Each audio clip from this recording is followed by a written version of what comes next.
Alrighty, everyone, and we are live. Welcome to Get Well with Mel. I'm your host, Melissa D. Hall, and today we are exploring political stress. All right, whether it's watching the news, worrying about crime, or just trying to make sense of everything that is happening in this politically charged environment.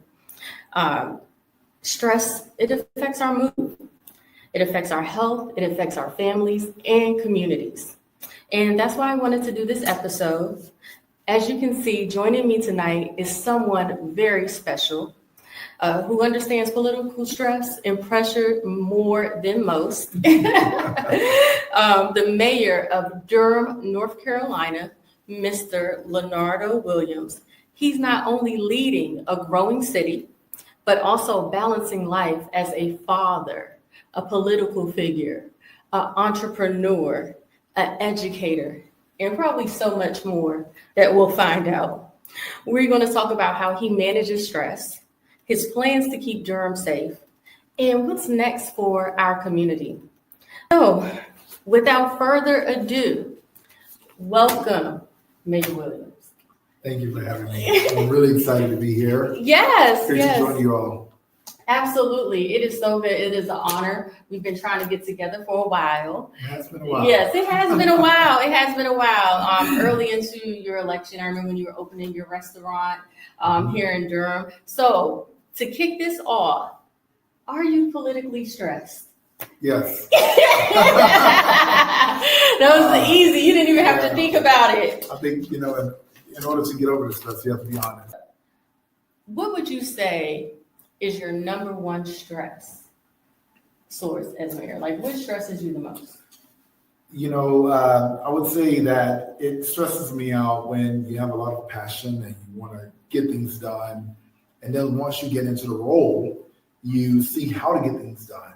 But there's always a bureaucratic process that sort of stifles the ability to just move quick. Because governments are designed to try and prevent as many mistakes as possible. And because all of those checks and balances are in place, which I appreciate, I think that we're more process driven rather than outcome driven. And it just gets really frustrating.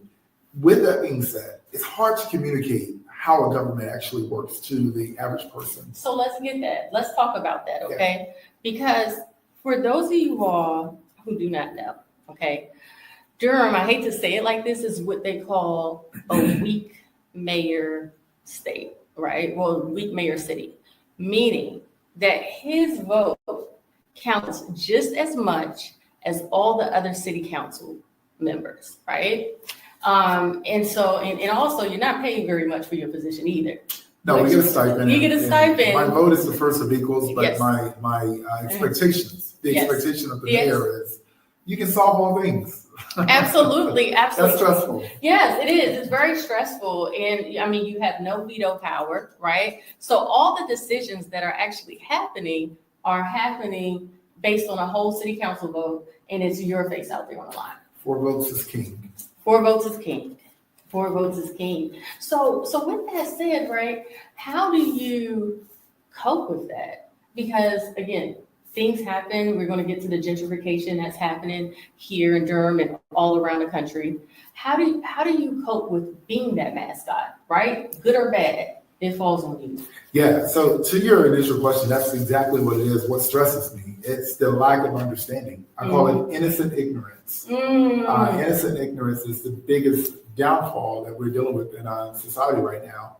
When you take civics out of the classroom, and not really take it serious throughout school, then people are growing up into adulthood not understanding how the government works. So it depresses voter engagement. And when you have the voter engagement that's really low, you have a few people making decisions for a lot of people, and you have it based on their understanding or lack thereof. That is stressful. And so that's what I would attribute it to. Sure. So let me ask you a question. Do you go to therapy? How do you de-stress? Yeah, I encourage therapy to any politician or any community leader. Really? I need to be more consistent because I'm falling victim to my schedule being too busy. But I went to therapy one time and I said, "Oh my God, I got to keep coming back." So you've only went once? No. Like, oh, okay. it was like the first time. I was like, "Oh my God," because at first I didn't believe in it. Okay. And then I was like, "All right, I'll give this a try." So what changed your mind? Being able to download just offset everything, just being able to talk about it confidentially, and sometimes you just scream out what you feel about someone. Let me ask you a question though. But was it one instance, right, that kind of sent you like, hey, I gotta talk to somebody, like I can't handle, like what was that? My wife was crying. Really? She asked me, she said, "Why do you choose to love people more than they hate themselves?" And our cars had gotten broken into, they'd gotten vandalized. Really? They didn't steal anything, they just left a note, But so was this over your decisions or the decisions of the council? This is when I was running for office. Really? Yeah, we received all types of harassment. And my wife just couldn't understand why I chose to continue trying to run for office when there were so many people hating me. And I said, it's not a lot of people, it's only a few. Yes. And they have no idea why. But I'm going to love them just as much as I love the next person. And I'm going to serve them like I would serve someone who supports me. It's just leadership, Yeah, wow, that's deep. So let me ask you then, like, how do you balance? Because again, you do have a wife, right? You do have a child. You do have also a business that you run. A restaurant, for those of you who do not know, the restaurant business is very stressful. The hours are trash. Yes, it is. It's not, I don't know, you get the enjoyment off the good food, seeing people smile, right, and eat, but. It's rejuvenating, actually. Really? I serve tables on Friday and Saturday nights. Okay. I get to see my community in their best moments. I love that. So it's like, oh, the mayor's serving our table tonight. It's a fun thing. I love that. My son is off on his own. He's at Duke University, a sophomore. He's doing his own thing, and I keep him sheltered from all this. My wife was really stressed until she went on offense, and now she works on the campaign. Okay. And she's like, I'm gonna do something. We're gonna raise money or get voters out, and that's what she's doing. So she feels a sense of purpose in a political sense, so we're good. We're good. I love that. Yeah, you kind of gotta have her in there with you. Yeah. So she can kind of see it, and like you said, that understanding of what's going on. Right. So she sees not that deep. Well, I love it. So let me ask you, what do you think, because this show is kind of based around health and wellness, right? What do you think is the most pressing public health challenge to the city of Durham right now? Our biggest public health crisis is something that we've yet to determine a public health crisis, and that is youth gun violence. I am on a mission to have this designated as such. Okay. I'm working with our county partners in the health department. Okay. Working with Duke University. I met with them yesterday. Okay. Very good. Even the Trump administration's Department of Justice. I heard about a listening session that they wanted to have with local leaders from across the country. It's about 15 of us. Okay. 15. And I said, you have to learn how to work with anyone. I'm not a supporter of the president's policies, nor the president, but if there's a resource there that will help support my constituency, then I'm going to take advantage of it. So I get to tell them whether they take it or not. Gun violence, especially amongst our youth, should be deemed as a public health crisis. Take it or leave it. They will hear it. I love that, and I love the fact how you are trying to work across party lines. Yeah. Because that's important. I'm from DC originally. Okay. Right. I'm from DC. I said everyone in DC has a political opinion, okay, down to the bus drivers, people who you would not know. And so what is happening there right now is very personal to me, okay? We're going to get to that a little bit later, okay? What I kind of wanted to talk about right now was the issue of, I apologize, mental health. Okay, going back to that, mental health has become a national conversation, right? And especially policing, right? Even though I researched the statistics, violent crime is down. Yes, but so is Durham's police force, right? They say the police wait times are up, right? And a lot of it is responding to mental health issues as well. Like, what is Durham doing? So Durham, first of all, my goal is to ensure that the city of Durham is or has the most robust public safety apparatus in the country. Okay. And part of that means just being realistic and being relative at the same time. Okay. What I mean by that is having the right response at the right time. So we're a national leader in this innovative and creative policy around, what types of responses are needed to the types of calls that are coming. 90% of the calls that we get do not require an armed officer. And so what we're doing in the community safety apparatus is just making sure that we explore other options. And that other option is our HEART program, which stands for Holistic Empathetic Assistance Response Team, which means, just like last night, I had to call 911. There was someone who was having a mental meltdown, taking their clothes off in the street. It was a real situation. Really? I just called 911. As a constituent, I called 911. The response was our HEART team. And I said, a key word, I said, there's a female having a breakdown and taking her clothes off in the street. And the HEART team was able to respond with a 3-person team. They were all females. And they were able to work with her, calm her down, and get her help. It didn't require an armed officer, which is male dominated. Yes. It didn't require that, and that's what Durham is doing to make sure we address these types of needs. And we're going to continue to expand that service. I love that. It was just a story, right, of a singer, Lil Nas X, right? I don't know if you saw it. Yeah, so he had a very similar situation. He took off all his clothes, was in the middle of the street, and they actually arrested him. They tased him. They charged him with a felony. It was just everything. And to me, I'm like, it is obvious that he is going through a mental health crisis. And now he's being treated like a criminal.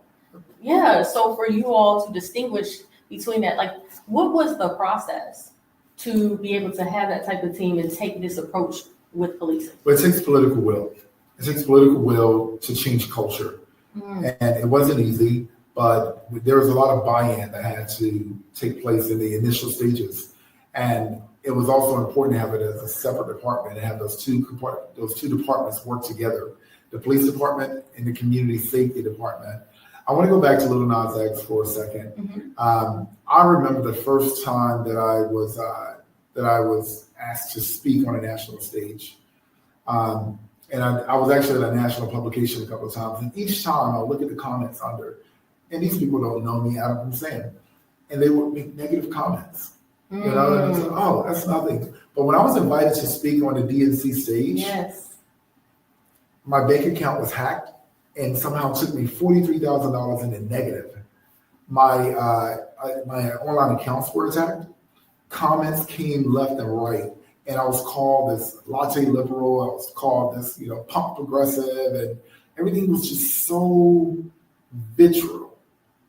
And that was just one time I'm speaking on a national stage with people who don't know me. So I can only imagine being a celebrity, dealing with this on a daily basis with public opinion, thumb warriors on Twitter or X or other places, and you have no idea who they are. They don't know who you are. But they get to behind their profile picture, they get to attack you, and they don't care whether you're human or not. They don't. That is so terrible. Yeah. I'm so sorry that happened to you, and that is shocking because you would never think people would go that far. So with that happening, because I'll be honest, I would quit probably after that, resign from my position. That's $43,000. All the things. Like, what is making you show up again? Because I'm sure it hasn't stopped.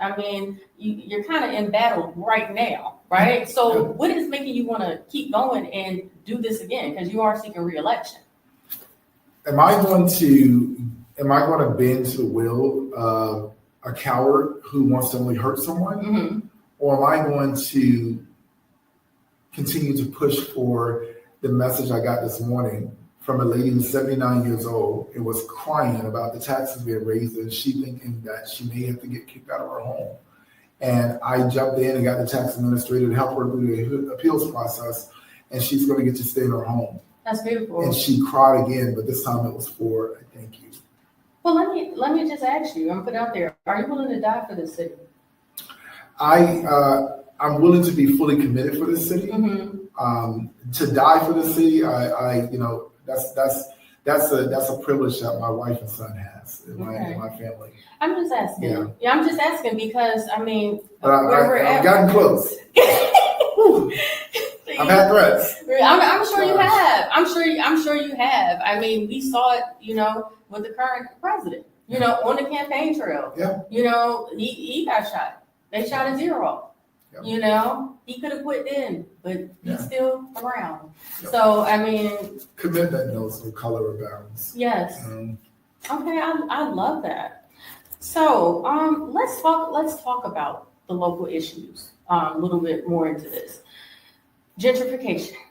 That's a big thing here in Durham that has just so many people enraged. Definitely the locals, right? But it's also a balance of bringing new revenue to the city. How are you handling that? I love gentrification. Oh, you love gentrification. But I hate displacement. Please expound. Yeah. Please expound. So, this is your time to expound. Yeah. Okay. So what I mean by that is I'm sick and tired of if you live in an impoverished neighborhood that you can't stay there when it's nice. Very much so. We need to start being much more innovative and creative on how we revitalize communities with people who are in those communities a part of the growing process. Now, of course, it's going to increase the value, but that's why you have to be innovative and creative. I'll use public housing, for example. We put a policy in place where we knew that these properties were going to start building up around them. So we put a policy in place to where you can make as much money as you want for up to 3 years without getting kicked out. But in past time, public housing, you would get kicked out if you made 1 penny too much, right? So this policy is in place. You can make as much money as you want for 3 years. We also, walking distance to the community college, put in apprenticeship programs, training programs, financial management certifications. You can now take advantage of those things to help get yourself transition out and on your own. But the gap is too far wide for too many communities. So it's up to us to put policies in place for people to take advantage of them, and they must take advantage of them. So there is nothing wrong with revitalizing your community. It doesn't have to be a binary of, we're going to make this community nice, then the people who can't afford a really nice home have to move out. No, you can get creative and make sure that they are a part of that growth process so that we don't displace people. And you also get to expand the tax base. You expand the tax base, you share the burden. That way Miss Sally doesn't have to get taxed out. Well, so let's talk about that, right? Just to kind of push back on that. You allow these people to come who have higher income, gentrify the neighborhood. We don't allow. We can't control that. Okay. Well, they come because you're making the neighborhood better, right? It's by design. Okay. Here, Durham is one of the fastest growing cities in the U.S. So they come. They're making a lot more money. They're revitalizing the neighborhood, right? I would say, especially here in Durham, it's a lot of long-time residents. Yeah. It's people here in Durham who live and die here. Especially our seniors, okay? So you have all these people coming, they're building up the neighborhood, the tax rate is going through the roof. They can't work anymore, right? They are most vulnerable, right? How do you plan to keep them safe?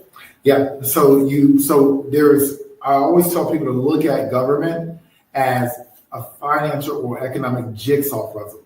The city is not going to sell chicken and lemonade to make more money.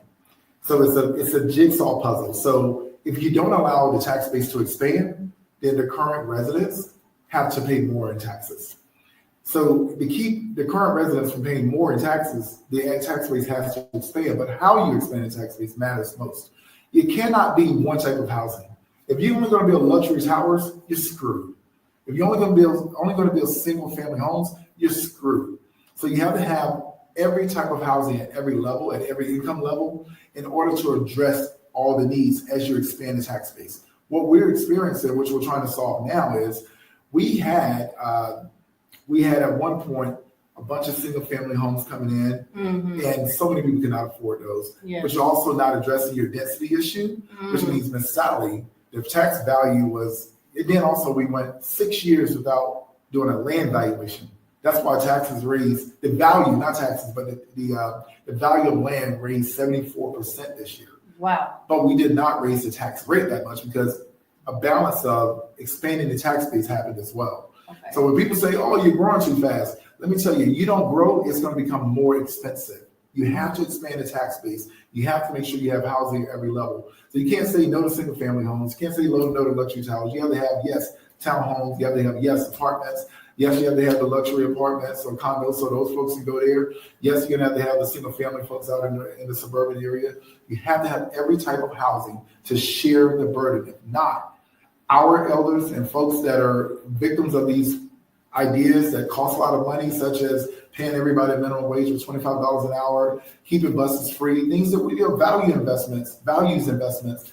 If we keep doing those things without addressing how we share this burden, then our most vulnerable, which are the people who are not going back in the workforce because they can't, are going to get priced out. And that is what I'm trying to prevent right now. So when people say you can't build anymore, like, hey, you're going to hurt our most vulnerable. Sure. So let's talk about that, right? So every year, forever and ever, since I've lived in Durham, it's always been this issue of the Hayti neighborhood, right? Preserving the Hayti neighborhood, preserving or restoring Black Wall Street, right? Most recently, there was an issue where the builder bought an old dilapidated shopping center. Yep.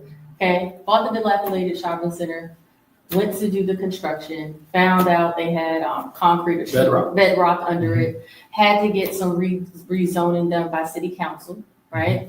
However, this company, which was based in another state, right, did not seem to have any interest in doing anything that benefited the community, such as addressing the land desert issue there and doing a grocery store, even a library. They just seem to be out of the question, okay? Tell me about that. So that's factually inaccurate, and I'll tell you why. Okay. Let's talk about it. I personally was engaging with this developer when they first got here 3 years ago. Because I knew the area. When I heard where they bought the land, I said, oh my God, this is not normal. Yes. Yes. This is the first Black Wall Street. Yes, you have Durham and you have Tulsa. Yes. And I think what has to be understood is we're not going to restore Black Wall Street as it was. We should restore it to be better than it was. Absolutely. And that's going to take serious investment over there. But you know what? That community was the last historic community that had no investment from the city. Mm-hmm. This council put $10 million over there into a CDC. Okay. And now that $10 million is ready to be expended, but it needs to be enhanced and supplemented by other investments. Mm-hmm. So after 3 years of investment, not needing a rezoning, when they finally got to starting to do the topography assessment, that's when they found the bedrock. Once you found the bedrock, you have to go up rather than keep it where you were, because you can't go down. Right. And so that's why they needed a rezoning. However, as supportive as I was of the project and everything around it that they invested, you have to build community trust before you build community buildings. That's just a fact. What's a little frustrating is the lack of understanding or the lack of knowledge of what actually was being invested. So let me run that down. There was, and this is one site, 4.5 acres. Okay. We can't expect anyone who has a single plot of land to build the entire community around it with themselves. That's what we are doing. Absolutely. We bring that investment in. 2 students for the next 10 years will have their full tuition paid for at Durham Tech. That's not contiguous, which means connected. That's not contiguous to the site. That is 2 students for the next 10 years from Durham get to go to Durham Tech, tuition paid. For the next 5 years. But why is that? What? That they're able to go, two students are able to. Because the developer was investing. It was a community benefits agreement. Okay. So when people say the developer didn't care about the community, that's inaccurate. Well, let me ask you a question. I need to finish this. Okay, all right, go ahead. Because I think this. Yeah, the lack of understanding of what happened and not being able to talk through it has been the biggest issue. Okay. for the next 10 years, 2 students a year, 4 tuition paid for. For the next 5 years, 4 housing and airfare plus salary for 2 students at NCCU. We're going to be working at the headquarters for the number nine top real estate developer in the nation. There was going to be a $300,000 investment into the foundation of NCCU. There's going to be historical markers throughout the neighborhood. There's going to be investment into the actual CDC. The $10 million we put, they were going to put about $300,000 there as well. There's going to be they bought the height of the building down from 300 feet to 250 because that was requested by the community. My biggest holdup was the church is connected. All these other things are nice, but the church is connected to that site, and their infrastructure underground is very sensitive. They've already had a sinkhole that happened once. So prove to me that you're going to protect the infrastructure of this church by rebuilding it or redirecting your water flow. And they committed to it. They created an escrow account, put $125,000 in it, plus $25,000 up front, which was over the amount of the assessment of what that would take. That was, and then also the expanding the commercial base, the commercial footprint to 5,000 square feet rather than 2,500, and paying for 50% of the upbill, plus reducing it to half cost of market for a minority-owned or woman-owned business. So all of that came from one development. And so when people say the developer didn't care, that's factually inaccurate. It was a lack of understanding of how we could actually build this thing together as a community. And that is why I'm glad they withdrew it, because they need to go back to the community and build that trust and maybe have a smaller area planning with the community to do that. But this was actually a good case. Okay. Thank you for sharing. Yeah. Thank you for sharing. So, question for you, just so it's all out there. How understanding, right? They wanted something more substantial that they could use day to day. Like this project was close to $1 billion project that would happen over that area. So when you think about a $1 billion project and that they're only going to send 2 students to Wake Tech or 2 students to NCCU, right? $300,000. It's like, okay, well, what is that really? You know what I mean? Versus, okay, something substantial. Again, it's a food desert that would serve the community more, right? Maybe a grocery store, because that was there at one point. Right? So we have to talk about the picture in whole. Okay. There's another project already approved that's going to be affordable housing. It's going to be student housing. It's going to be workforce housing. Also have a grocery store in it. So why would they build a grocery store? Okay. So there's also an entire shopping center there that was going to get investment that's not getting anything now. And also, whether it's $1 billion or not, like, I felt they overpaid for the site. The site was initially $13 million, and then they bought it for $64 million. So that didn't make sense to me. And now, I know there's $1 billion, I think, projection. Yes. We don't know that for sure because we don't know what companies are coming there. The company that built it is not the company that's going to have things there. Sterling Bay was the developer. You can go up to $1 trillion if it's, a building in gold that a company wants, who knows, So when you look at it and say, oh, this is potentially $1 billion project, well, what is, a measly $300,000? Well, you have to get into the pro forma and their lenders and all that. We don't have the legal ability to get in that and make that determination. Again, this is a Dillon rule state. So we're preempted from being able to compel on a lot of information. That's the difference in a state like Maryland, where I can say, look, you want to come here, you have to have X amount of this. You can check those boxes and require it. But you can't do that in North Carolina. And that is the lack of understanding. So when you say, oh, this is going to be $1 billion project, what's the measly $300,000? Well, let's ask the lenders that why it is what it is, because it's not still a major company. The company is actually worth $20 billion, but Duke is a multi-billion-dollar corporation, but it's not a checking account. Absolutely. So we have to understand the whole picture before we criticize it. Okay. And this is what we do on a daily basis. And we also have to fight this lack of understanding on a daily basis and deal with, we have a company coming in worth X and they're donating X. And you're like, this doesn't make sense. Right. Well, my restaurant is worth $1 million. Well, I can tell you I'm worried about making payroll tomorrow. Yes. Absolutely. So what government officials have to do a better job, or government entities have to do a better job at, is communicating how this stuff works. If not, you're going to continue to have a void, and that void can be filled with misdirection, misalignment, misinformation.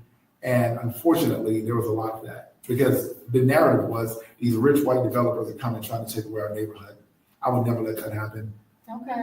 Yeah. All right. So let's talk about communication, because that is one of the things that you spoke about when we were getting set up here. What is your plan, or what do you propose to improve the communication between government and citizen? I am proposing next year straight up. Like, we have a whole communications department. Mm-hmm. They do great work. I love them, but I don't think they get what I'm trying to express. And that is, they do a great job of talking about what the city does. And like I said before, governments are really good at talking about what processes they do and not what products they deliver. Mm-hmm. So I am going to request a communications position for the actual policy side, for the council. And that person or that position will be responsible for communicating out in a medium in which community members can understand it. Yeah. You know, it's not going to be overly technical using words that I got to go find a dictionary to jump on with. Now, this is going to be like, you know, your tax dollars at work. You know, I love that. We have 3,000 affordable units in the pipeline right now. Nobody's talking about it. Everybody's just saying we need more affordable housing. We are producing more affordable housing than we ever have in history right now. I love that. But nobody's communicating that. Yes, absolutely. And so we got to do a better job of that. Absolutely. I definitely, you know, the Trump, he won because he communicates well. Yes. His campaign communicates well. Woo. Whether you know your opinion or not. No, that's true. But they are they are master communicators, and they were actually, you know, able to put things in plain speak, which is very important. My biggest gripe with my own party right now. Yes. We're too technical. We're a bunch of intellects trying to just overly explain stuff. Mm-hmm. Folks want to be able to live. They want to be able to afford to live. Don't do no stupid crap to get you in trouble. Don't do any stupid crap to make them have to pay too much money so they can't live here. Period. Mm-hmm. Like you said, he went off the word groceries. Yeah. He went off the word groceries. Yeah. And I just think it's kind of irony that the community is upset about a grocery store. You know what I mean? So it definitely, the communication part, I think, is key. Following up with this about the administration, right? Yeah. I think Durham is so unique because we are a red state, right? With a Democratic mayor, and this is a blue city, right? Predominantly Black, that he has been targeting all across the U.S., sitting in a guard, doing the takeovers to these blue cities. I'm stressed. Okay, what are you doing to prevent that from happening here? Montgomery, Birmingham, Baltimore, Waterloo, Iowa, Chicago, LA, Atlanta, Durham, Little Rock, Arkansas, Cleveland, Ohio. We talk every night. Mm-hmm. What do we have in common? We're all blue cities. We're all Black mayors. Yes. We're all men. Yes. And crime is down in every last one of our cities. And we got each other back. And let me tell you, there will be a coordinated message coming from us. And you will see it. You're already seeing, you can Google any of us and you'll find us talking about it. Yes. But we all are aligned. We all have, we have a group chat. We are each other's brother's keeper, and then we have our sister mayors that we're supporting as well. Mm-hmm. But crime is down, and we got to make sure that message is at the front and it's foremost. Our frustrations, where's the party? Where's the Democratic Party mm-hmm. fighting with us on this? Mm-hmm. You look at Tashaura Jones, who's mayor in St. Louis, crime was down. The city was booming, and yet they took the messaging away from her. She's no longer mayor. It's a shame. So we got to make sure that we're on the forefront. We're having a coordinated campaign in which how we fight back. And let's talk about that. Where is the party? Have you reached out? Have they reached out to you? Where are they? I don't know. I will say I spoke to. Well, I'll take that back. When I was in Cleveland with Justin not long ago, Ken Martin, the new DNC chair. We got a chance to spend some time together and talk. And I will say, I think he has a plan. And I know we have a plan in North Carolina with Anderson Clayton, but is the party in general going to get behind the actionable plans that actually work? Right. Because North Carolina, we actually did all right. We challenged every race across the state. We broke the supermajority to give the governor a veto power, veto powers, and also we won half of the executive offices. Yeah. And that was the North Carolina Democratic Party plan. The party at large, I'm not sure. I'm not sure what the actual plan is right now, but I know that there are factions of us in the party that are coming up with strategies. And I hopefully, at some point in time, they're meeting right now, actually, at the DNC. Yeah. Hopefully right now that, they will look and see what's happening and bring together a culminating plan of action. But we'll see. Yeah. Well, have you spoken to the governor in this regard? So Josh Stein and I have a great relationship. Okay. And we're very supportive of one another. Okay. Yep. My words to him was, you handle the crazies up there and I'll handle the crazies here. Okay. So we're locked in, and spoke with Roy Cooper recently as well. Yes. We're going to be on the road to really help him pull this thing off as well. Okay. So is he prepared to resist? Yeah. Okay. I think that's what we're missing a little bit. Yes, it is. A bit of the fight. Absolutely. And we are, these black mayors, we taking the gloves off. I mean, the Democrats, they're just so out of touch with a lot. I mean, it used to be, when they go low, we go high. Yeah, that is so out the window. Yeah, I say somebody here needs to go to hell. Like, I mean, they are like, what I mean? We just cannot sit around anymore and just take it. Like, it's not. I mean, the Republicans do what they want to do when they want to do it, and some senior leadership in the party and Congress are still playing as if things are normal. I went viral just last month, because someone asked me a question. I wasn't going to bring this up. I wasn't going to bring it up. But I'm not afraid of it. Yes, I know. I mean? You stood on business. It did. It was like, all of a sudden, as a black man who's gone through hell, I all of a sudden have this purity test out there. About that.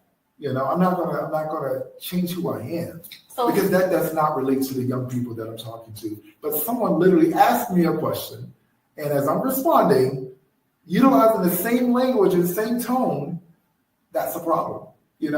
But the attempt to take it out of context and ask me to apologize for it being taken out of context or apologize to another context, I'm not going to do that. Yeah. And I'm glad that I stood 10 toes down on it, because 7 million people were talking about me online, and 90% of the comments are like, I appreciate the authenticity here. You're not gonna find me being overly perfect. You're just not. I'm just. And that's not what it is anymore. Right. People want real. We have a less than perfect administration, and guess what? You know what people say about him? At least they know what they get. Everything that he's doing right now is everything he said he was going to do. Yeah. And people appreciate that, good or bad, they appreciate it. And so last question, I'm going to close this out. All right. My last question is, if you were to get a second term, what is the work that you need to continue? Yeah. So when I start my second term, That's right. When I start my second term, I will continue the work that I actually launched today, which was the most robust, holistic response to youth engagement and reducing youth crime, youth gun violence in our city. I brought in a doctor, the lead AI technologist at Duke University. I brought in a community member who has created a model that is building out profiles of support for every young person in this entire city. The only thing she's lacking is resources. And you know what? He has the resources, this doctor, but the only thing he's lacking is the actual community. So as I continue to work to make gun violence a public health crisis, I'm bringing together a working group that's going to help me bring down gun violence and crime down by 50% in this city. And I want to continue to work on that while also building up the economic mobility and opportunity in our community. Okay. So, question: this plan that you have here, like, what does it involve? I'm just It curious. involves basically doing a full data grab from the courts to the DA's office to the sheriff's department to the police department to the county to the schools to the city, after school programs, nonprofit providers, of what they're doing, the effectiveness of them, pulling all of this data into one space and doing an analysis of what's working and what's not and what's available, so that we can know what's possible. Taking that information and providing it to his lab, his research lab, that utilize AI to create an actual model that will allow us to then go back and say, all right, little Tommy, I know where he lives, I know what his family makeup is, and I know what his family needs, so he can be better supported. And get our kids meet them where they are with resources to help them be guided on the right path. And if we can make sure, you don't go after gun violence, or you don't go after crime to solve crime. You go after the root cause. And this approach is going to allow us to find out why the crime is being happened and why the crime is happening. And we can address that, then it reduces the crime. But we have too many people, even in a growing city, in the second most educated populous city in America, we still have too many people that don't have access to a quality education. That's going to change. So it's really a massive overhaul of what's available and what's possible, and channeling that roadmap of resources for each and every child in a household in this city. And it's going to expose a lot. It's going to even show us where homeless situations are. So we're going to be able to tackle those root causes, and then we'll bring it down.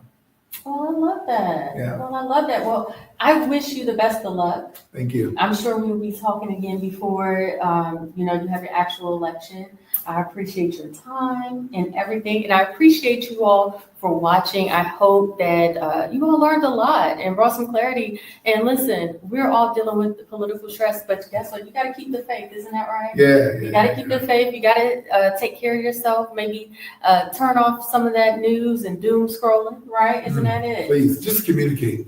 Reach out to your local elected officials and have a conversation. Please do not go with someone on Facebook or Instagram or Twitter just making an assumption that sounds like fact. If they're talking about someone or a local leader, go to the local leader and ask and fact check it. That's huge. Absolutely. Because there's a lot of misinformation out there. Yeah. All right. So again, thank you so much for your time. Thank you all the viewers. Next week, we are going to explore the story of Bobby Bostic.